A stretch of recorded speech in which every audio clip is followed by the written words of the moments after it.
I'm here to share with you 44 different documents from the governments whereby they admit the Earth is flat. Documents from the CIA, USSR, U.S. Army, NASA, Federal Aviation Administration, the FAA, U.S. Navy, National Imagery and Mapping Agency, National Geospatial Intelligence Agency, and the U.S. Marine Corps, which includes state-owned universities such as UCLA, Penn State, and Shenyang Aerospace University.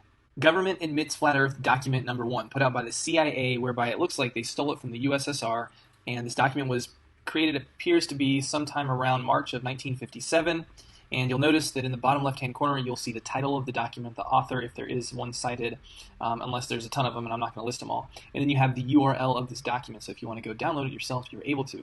And when I go through these documents themselves, you'll see on the bottom right-hand corner is the page number where you can find these phrases and words cited.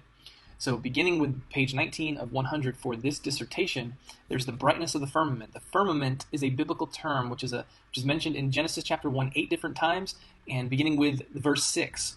And the firmament was made to divide and separate the waters from above from below, as well as the sun, moon, and stars are placed within the firmament. So please go reread Genesis chapter 1.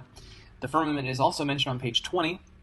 Also, a near sun, which means localized sun, is mentioned, and it talks about the brightness of the first order and derived on the assumption of a flat Earth, and giving some conclusions derived on the basis of this formula. So the formula is based upon the assumption of a flat Earth. There's a near sun, and there's a firmament, apparently.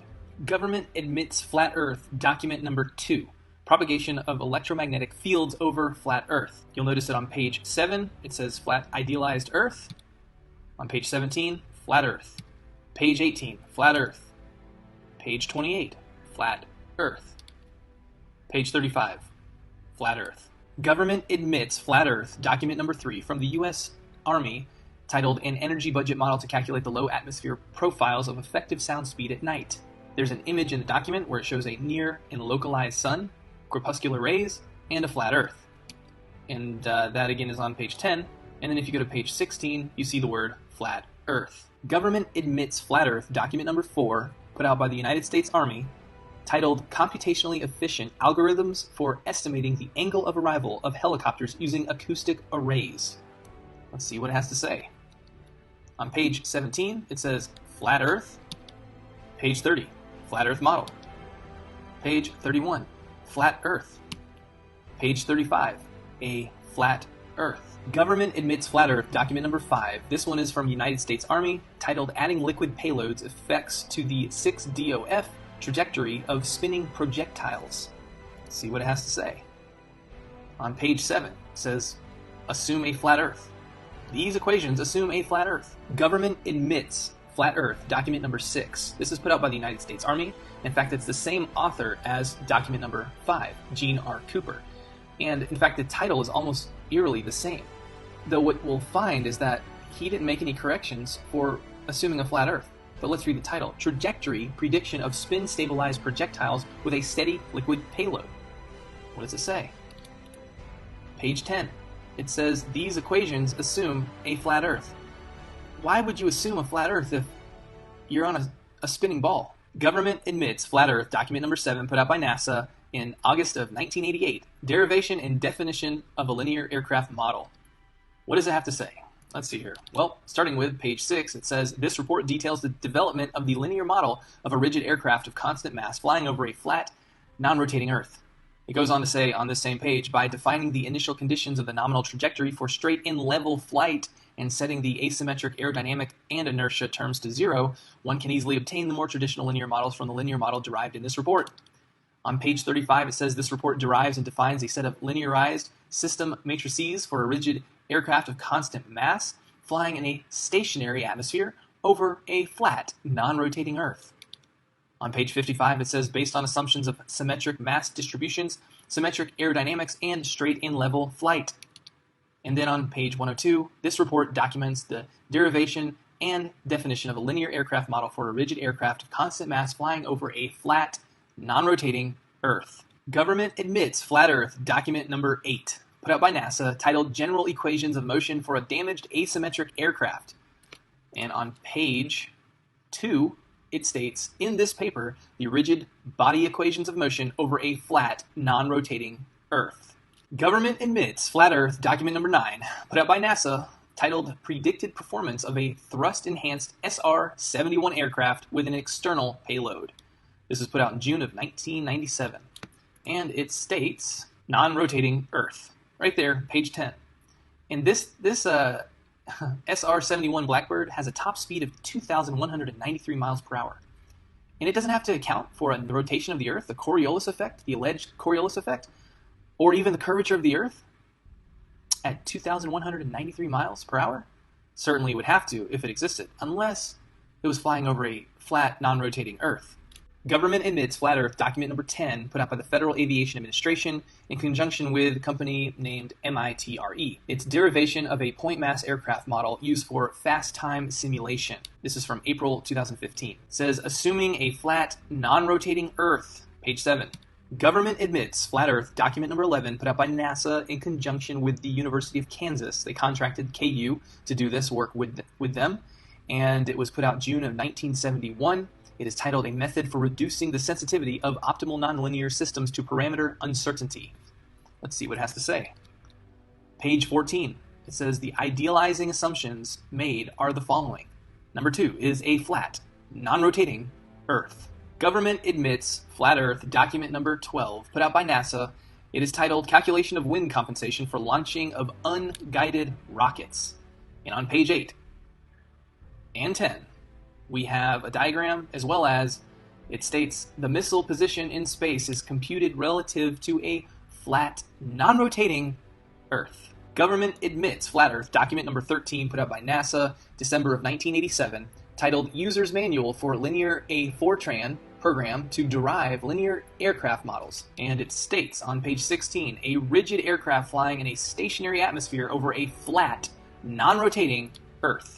Government admits flat Earth document number 13, put out by NASA, December of 1987, titled User's Manual for Linear A Fortran Program to Derive Linear Aircraft Models. And it states on page 16, a rigid aircraft flying in a stationary atmosphere over a flat, non-rotating Earth. Government admits flat Earth document number 14, put out by NASA in 1988. In fact, it looks like to be an updated version from the document number 13 that I just went over. Same authors and almost the same exact, if not same exact title, which is User's Manual for Interactive Linear A Fortran Program to Derive Linear Aircraft Models. And it states on page 4, equations with stationary atmosphere and flat, non-rotating Earth assumptions.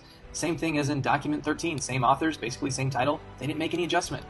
Going on to page 126, it states the same thing, stationary atmosphere and flat, non-rotating Earth assumptions. Doesn't look like they made a mistake with that documentation there. Government admits flat Earth document number 15, put out by NASA. This was put out in March of 1972, and it is titled Determination of Angles of Attack and Side Slip from Radar Data and a Roll-Stabilized Platform. What does it have to say? Well, page 2, it states the method is limited, however, to application where a flat, non-rotating Earth may be assumed. If it's limited to that assumption, and the Earth is a spinning ball, then this document is garbage, unless the Earth is truly flat and non-rotating.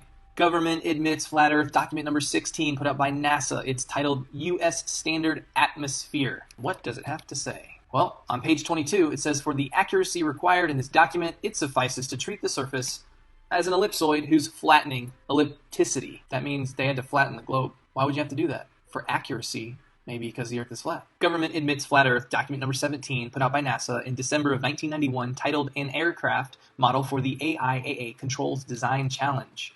And what does it have to say?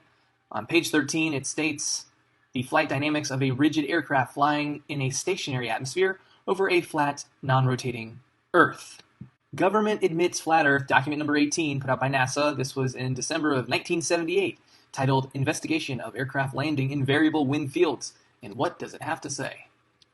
On page 14, it states, the aircraft trajectory model employed in this study was derived based on the following assumptions. A, the Earth is flat and non-rotating. Government admits flat Earth document number 19, put out by NASA, titled A Mathematical Model of the CH-53 Helicopter. And it states on page 25, the helicopter equations of motion are given in body axes with respect to a flat, non-rotating Earth. Government admits flat Earth document number 20, put out by NASA, titled Development and Validation of a Piloted Simulation of a Helicopter and External Sling Load. Well, what does it have to say? Well, on page 6, it states a general set of nonlinear rigid body equations of motion for both the helicopter and external load determines the motion of each vehicle with respect to a flat, non-rotating Earth. It states on page 37, the equations of motion for both the helicopter and the external sling load are developed in body axes with respect to a flat, non-rotating Earth. On page 48, it states the terrain is generally flat. Government admits flat Earth, document number 21, put out by NASA and the U.S. Air Force in conjunction with research provided by Georgia Tech, and it is titled Atmospheric Oscillations. What does it have to say? Well, on page 13, it states a model frequently used is that of a flat, non-rotating Earth. Also states the most one can profitably simplify the problem is to consider an isothermal atmosphere, plane level surfaces, and a non-rotating Earth. Government admits flat Earth, document number 22, put out by NASA, titled Stability and Control Estimation Flight Test Results for the SR-71 aircraft with externally mounted experiments. And what does it have to say? Well, it states on page 18 and 19, if you put them together, because there's a break in the paragraph, it states, these equations assume a rigid vehicle and a flat, non-rotating Earth. Not very safe for a vehicle that travels at a top speed of 2,193 miles per hour. Government admits flat Earth, document number 23, put out by NASA in May of 1988, titled Flight Testing a VSTOL aircraft to identify a full envelope aerodynamic model. And it states, motion over a flat, non-rotating Earth, page 9 of 18. Government admits flat Earth, document number 24, put out by NASA. It is titled Singular Arc Time Optimal Climb Trajectory of Aircraft in a Two-Dimensional Wind Field. What does it have to say? It states on page 2, in our minimum time to climb problem, the aircraft is modeled as a point mass of the flight trajectory is strictly confined in a vertical plane on a non-rotating flat Earth. Government admits flat Earth, document number 25. This is put out by the United States Navy, and it is titled Studies on Instabilities in Long Baseline Two-Way Satellite Time and Frequency Transfer, including a Troposphere Delay Model. And what does it have to state? It states on page 2, it shows a graphic which shows two ground stations on equal level ground, both ground stations on the same flat plane. And then on page 6, it states assuming a flat Earth and the straight line of sight. Line of sight, just so you know, line of sight does not apparently exist when you're looking over the Earth. And I'm going to get to that in another document pretty soon. Government admits flat Earth, document number 26, United States Army. It is titled Scale Insensitive Detection Algorithm for FLIR Imagery. What does it have to state?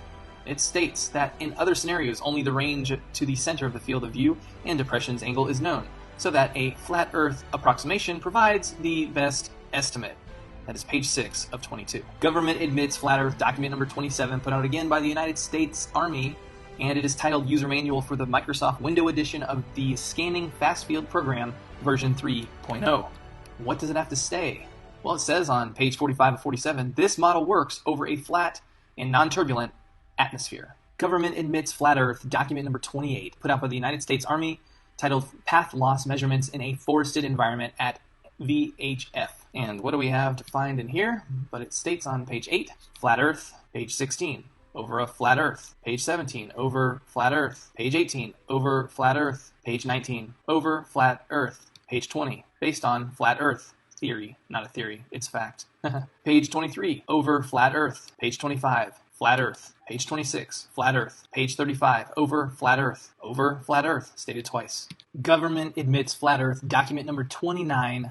This is the U.S. Air Force, who contracted Brown University to put forth a document titled Review of Sound Propagation in the Lower Atmosphere, documented in May 1955. So what does it say on page 18? It says, in most of the topics to be discussed, the problem is to describe the sound field in a region of atmosphere above a flat Earth. And then it goes on to cite, in page 208, cite a document, an article that was written in 1954 in Physica XX, and it is titled The Extension of Summerfield's Formula for the Propagation of Radio Waves Over a Flat Earth to Different Conductivities of the Soil. So you may want to research that one a little bit further. Government admits flat Earth, document number 30, put out by the United States Army, entitled Beacon Position and Altitude Navigation Aided by a Magnetometer. And it states on page 11, it says that the first is the Earth Fixed Coordinate System, which is fixed to the Earth with a flat Earth assumption. And just check out the diagram that they have associated with it. Are you serious? Government admits flat Earth, document number 31, put out by the United States Army, and it is titled Automatic Target Acquisition of the Demo 3 Program. And it states on page 9, only the range to the center of the field of view and the depression angle is known, so that a flat Earth approximation provides the best estimate. Government admits flat Earth, document number 32, put out by the United States Army, and it is titled Modeling of Atmospheric Effects. Let's see what it's got to say. Well, on page 28, it states, this model works well over a flat Earth and non-turbulent atmosphere. Government admits flat Earth, document number 33, put out by NASA in conjunction with an organization called Range Commanders Council Telemetry Group. The document is titled Telemetry Standards. This organization, Range Commanders Council, their mission is dedicated to serving the technical and operational needs of U.S. test, training, and operational ranges. The RCC provides a framework wherein common needs are identified and common solutions are sought, technical standards are established and disseminated, joint procurement opportunities are explored, technical and equipment exchanges are facilitated, advanced concepts and technical innovations are assessed, and potential applications are identified. Their vision is the Range Commanders Council, RCC, will promote credible change to meet Department of Defense, DoD, test and training requirements while promoting the common good of its members and enhance sharing and interoperability of infrastructure and resources. And so apparently they've got a lot more than just NASA who they serve. They serve the Department of Defense, the Air Force, the Navy, the Army. That's who's at least listed here. So back to the document, which is telemetry standards, on page 172, it states, although the equations for the two-ray model can be rather daunting, in its simplest form, one uses flat Earth trigonometry to compute the difference in path lengths between the direct and reflected signals. You don't use flat Earth trigonometry if you're on a globe. Government admits flat Earth, document number 34, put out by NASA in conjunction with UCLA, that's right, the University of California. This was put out in 1993, and it is titled Approximate Optimal Guidance for the Advanced Launch System. And it states that the equations of motion for the zeroth order problem of flight in a vacuum over a flat Earth are presented. That's page 32 of 164. And then on page 43 of 164, it states, in this section, the three-dimensional equations of motion are reduced for flight in a great circle plane, the XZ plane, over a flat, non-rotating Earth. And then further states below, it says equations of motion representing flight in a vacuum over a flat Earth. Government admits flat Earth, document number 35, put out by NASA in October 1995, and it is titled Flight Simulation Software at NASA Dryden Flight Research Center. And it states, on page 4, this structure, with both flat and oblate Earth versions, has successfully supported more than 50 different aircraft. Apparently it also has a flat Earth version. And in most cases, flat Earth, 6 degree of freedom equations of motion are used. Why would that be unless the Earth is flat? Government admits flat Earth, document number 36, put out by NASA, and it is titled Simulator Aero Model Implementation. On page 10, it states, for the flat, non-rotating Earth, considered here. And why are we considering to build a software over a flat Earth to be used for trainings when the Earth is a spinning ball? Maybe the Earth is flat. Government admits flat Earth, document number 37. This is Shenyang Aerospace University, which is affiliated with, obviously, China. And the title is Design and Implementation of Flight Visual Simulation System. And on page 3, it states, and I'm going to read this entire thing because it's very important to understand, mathematical modeling of flight simulation. The aircraft flight motion simulation as an important part of FVSS directly affects the reliability and authenticity of the system. Flight motion simulation of effect can be greatly improved by relative mathematical models of aircraft flight dynamics. In this paper, the FVSS is based on two assumptions. A, flight area is the space above ground level, where the rotation of the Earth and the curvy motion of mass center of Earth are neglected, meaning they don't take it into an account at all for this flight simulation software. Why would they do that if the Earth is a spinning ball? Why would you create software to train people how to fly on flat, non-rotating Earth software? Why? Because the Earth is flat. Government admits flat Earth, document number 38. This is put up by Penn State, which is a public university, so state-owned. The title is A Discussion of Methods of Real-Time Airplane Flight Simulation. And what does it have to say about flight simulation? Well, on page 11 it states flat Earth coordinates. In many flight simulators, globe navigation is not important. In such cases, it is appropriate to model the Earth as a plane half space rather than an oblate spheroid. Then the simulator need not worry about how the local horizontal plane changes as the airplane flies around the Earth. Though we know from other documentation, all flight is straight, and level. This simplifies the bookkeeping in the simulator considerably. The flat Earth coordinate system is a Cartesian system. Flat Earth model. Thank you, Penn State. Government admits flat Earth, document number 39. And this is in conjunction with the National Imagery and Mapping Agency, as well as the National Geospatial Intelligence Agency. And the document is titled The American Practical Navigator, an Epitome of Navigation. This is the 1995 edition. All right, so what does it have to say? Well, it states, well, one is waterline. How can water have a line if it's always curving? Maybe because it's level. In any case, this assumes that the observer is at sea level. The Earth is flat between observer and object. There is no refraction, and the object and its water line form a right angle. For most cases of practical significance, these assumptions produce no large errors, or rather, in fact, no errors at all. And that's found on page 351 of 714. And then we also find that they have curvature of surface at 0.8 foot per nautical mile, which does work out with what commonly is known as the Earth curvature calculation for the statute mile. For the statute mile, it's 0.666 foot per statute mile for the curvature of the surface, but for nautical mile, it does work out to 0.8 foot per nautical mile for the curvature of the surface. So apparently they're using the same spherical trigonometry that flat earthers are using to prove that the Earth is not a globe. And that's found on page 355 of 714. And then this definition, I think, was very interesting. It's called backshore. The part of a beach which is usually dry, being reached only by the highest tides, and by extension, a narrow strip of relatively flat coast bordering the sea. Flat coast. Page 573. And then we also have line of sight. Now this is a very interesting definition. Line of sight, the straight line between 2 points which does not follow the curvature of the Earth. The only way that this apparent definition works out would mean that you're only looking up in the sky, never looking straight out over the plane of the Earth, because if you were, then you would be following the curvature of the Earth, thereby it's no longer the line of sight. But we commonly say, in my line of sight, I can see such and such when you're looking straight over the Earth. Apparently we've been using it incorrectly.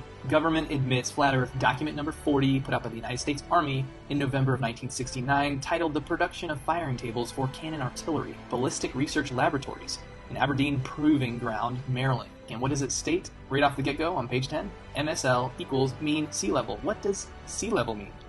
Well, sea level. It is the level of the sea's surface used in reckoning the height of geographical features such as hills and as a barometric standard. And then what is the definition of level? But a horizontal plane or line with respect to the distance above or below a given point, a position on a real or imaginary scale of amount, quantity, extent, or quality, having a flat or and even surface without slopes or bumps at the same height as someone or something else, give a flat or even surface to, begin to fly horizontally after climbing or diving. That's the word level. That's what is attributed with the word for sea level, the phrase sea level. The word level is in there because water always seeks to find its level. And, okay, so now, interestingly, in this document, it does state on page 22 and 34, rotation of the Earth. That phrase, rotation of the Earth, is cited 3 times between pages 22 and 34. However, an equation based on a theory, particle theory, is not a proof for rotation of the Earth. For each of the 3 variables for the rotation of the Earth in the theoretical equation, the number 0 can be plugged in without negatively impacting the entirety of the equation. Thus, it's just a variable that has no bearing within the equation. And here was an interesting graphic on page 110. It shows a horizontal range in meters. On the far right, the 1 is chopped off. Somehow that happened, but it's 12,000 meters. That represents 7.45 miles and would be representative of 37-foot drop if the Earth is a ball.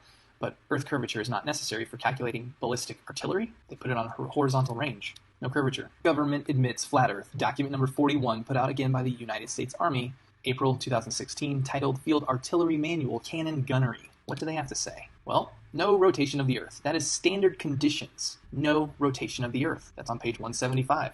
However, it does state on page 192, theory of rotational effects. But we understand if we look at the word theory in the definition, it is a supposition or a system of ideas intended to explain something, especially one based on general principles independent of the thing to be explained. Hypotheses, thesis, conjecture, supposition, speculation, postulate, proposition, premise, surmise, assumption, presumption, presupposition, notion, guess, hunch, feeling, suspicion. Do you understand that the idea of a theory in science, until it's been proven anyways, it is simply a form of mysticism even, potentially. So this idea that they want to throw in the rotational effects in this document has no bearing because they admit that it's just a theory, a supposition, a speculation, a postulation. It's not a fact. So, and this is interesting too. The M198 howitzer has a maximum range of 14 miles. That would be 157 feet of drop from the alleged Earth curvature that goes unaccounted for. Why? Why would you not account for the alleged drop if you're living on a ball? Because you don't have to. The Earth is flat. Government admits flat Earth. Document number 42, United States Army, put out in July of 2006, titled Field Artillery Gunnery. And I'm not going to go through all the document, but I'm going to summarize what is in here, and you can check it for yourself. Concepts not discussed or disclosed in the document: Coriolis, rotation of the Earth, sphere, curvature, or even the motion of the Earth. However, the concept that is discussed is azimuth. And azimuth proves that you have to be on a ground plane, flat, no curvature, for an azimuth. Now, this image was not in the document itself, but the concept itself is used throughout the document, proving that it's flat. Government admits flat Earth. Document number 43, and this time it's the United States Marine Corps, and it is titled TTP for the Field Artillery Cannon Gunnery. And what does it state? The same thing as the document number 42, which I just covered. The concepts that are not discussed in this document include Coriolis, rotation of the Earth, sphere, curvature, and motion of the Earth. However, azimuth is discussed. Again, the Earth is flat. Government admits flat Earth. Document number 44, put out by the United States Marine Corps, entitled Tactics, Techniques, and Procedures for the Field Artillery Manual Cannon Gunnery. What's interesting about this document is that it does go into great length of stating the words and phrase rotation of the Earth and Coriolis. It says it 1, 2, 3, 4, 5, 6, 7 different times at least. However, it also states that the standard conditions by which it operates, or expects to be operating, is no rotation of the Earth at all. So why is there this contradiction? So how do we reconcile the difference and apparent contradiction of whether or not rotation of the Earth or Coriolis needs to be taken into account? Well, number one, other than the mention of the terms rotation of the Earth and Coriolis, there is absolutely no instruction in the documentation for how to account for the rotation of the Earth. So why is that? Number two, the rotation of the Earth is a theory. And just as in the equation cited in the U.S. Army document, report number 1371, entitled The Production of Firing Tables for Cannon Artillery, which was document number 40, it allows for the variable of alleged rotation of the Earth to be 0, leaving the entirety of the equation unaffected. And it is the same with this documentation produced by the United States Marine Corps. And if you're interested in looking at document number 40 again one more time, you can pause this. This is for your help, and research a little bit more right here, or you can just go to the document itself and check it for yourself. But I'm going to move on. Now, what is discussed in this document is azimuth. And we understand that only works on a ground level plane. Flat, no curvature. So I rest my case. The Earth is flat.